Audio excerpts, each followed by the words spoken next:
श्री नरेंद्र मोदी जी के नेतृत्व में भारतीय जनता पार्टी की सरकार ने देश में 163 वर्ष पुराने उपनिवेश काल के जो कानून थे उनको बदलकर 3 नए कानून लागू किए हैं।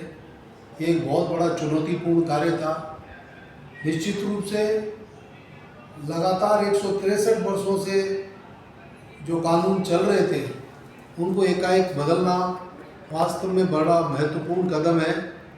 और ये जो नए प्रावधान हैं, नए कानून हैं, उनमें कई नए तरह की प्रावधान रखे गए हैं जिसमें नागरिकों के हितों के लिए और अपराधियों को कड़ी से कड़ी सज़ा दिलाने के लिए और साक्ष्यों को किस तरह से ढंग से एकत्रित किया जाए और लोगों की सुविधा, पीड़ितों की सुविधा उसको सर्वोपरि मानते हुए ये नए कानून बनाए गए। भारतीय न्याय संहिता है, उसमें जो नए प्रावधान किए गए हैं उसमें संगठित अपराध थे, जैसे ड्रग्स है, शराब है, भूमाफिया है, मानव तस्करी है। उन अपराधों के बारे में पहले भारतीय दंड संहिता में किसी प्रकार के कोई प्रावधान नहीं थे। उनके लिए राज्यों ने अलग से कानून बना रखे थे। उन कानूनों के कारण से कई अलग अलग राज्यों में अलग अलग प्रकार की व्यवस्थाएं थी। भारतीय न्याय संहिता के नए कानून में इनका समावेश किया गया है। इससे निश्चित रूप से जो संगठित अपराध करने वाले लोग हैं, इनको जो मदद करने वाले लोग हैं, इनको प्रत्यक्ष और अप्रत्यक्ष शरण देने वाले लोग हैं, उनके खिलाफ कार्रवाई करने में इसमें सहायता मिलेगी। इसी प्रकार देश की एकता, अखंडता, संप्रभुता और सुरक्षा को चुनौती देने वाले आतंकवादी थे, उनके लिए भी अलग से ही कानून था। भारतीय दंड संहिता में उसका प्रावधान नहीं था। आतंकवादियों को सहायता करने वाले, उनको प्रश्रय देने वाले, उन लोगों के खिलाफ जो भी कार्रवाई है वो अब भारतीय न्याय संहिता में उनके सारे प्रावधान रखे गए और कड़े से कड़े सजा के कानून इसमें बनाए गए। इसी प्रकार मॉब लिंचिंग, इन दिनों में हमने देखा होगा कि मॉब लिंचिंग की एक नए प्रकार के अपराध सामने आए हैं।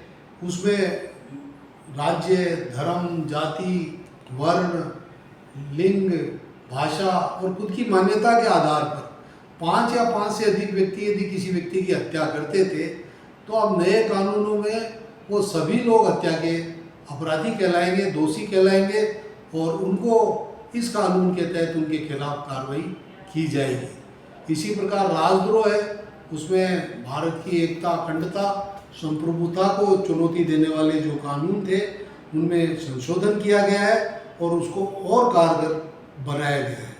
इसी प्रकार एक जो हम देख रहे थे कि इन दिनों में एक समस्या आई थी कि छल के साथ दुष्कर्म, महिलाओं को शादी का झांसा देकर, महिलाओं को नौकरी दिलाने के नाम पर, महिलाओं को लालच देकर उनके साथ जो दुष्कर्म किया जाता था उसका पहले आईपीसी के अंदर प्रावधान नहीं था।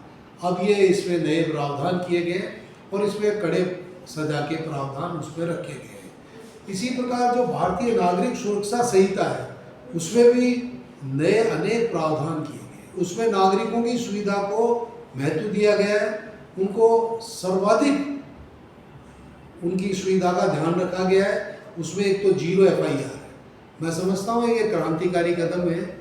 पहले हम देखते थे कि कोई भी पीड़ित होता था वो पुलिस स्टेशनों के चक्कर लगाता रहता था, उसके साथ जो भी अपराध होता था वो पुलिस स्टेशन पर जाता था, तो वहाँ पर अपराध कम करने के कारण स्थानीय जो भी पुलिस अधिकारी होते थे वो उसको दूसरे क्षेत्राधिकार का हवाला देकर उस FIR को दर्ज नहीं करते थे और पीड़ित पक्षकार थानों के चक्कर लगाता रहता था, उसकी कोई सुनवाई नहीं हो पाती थी।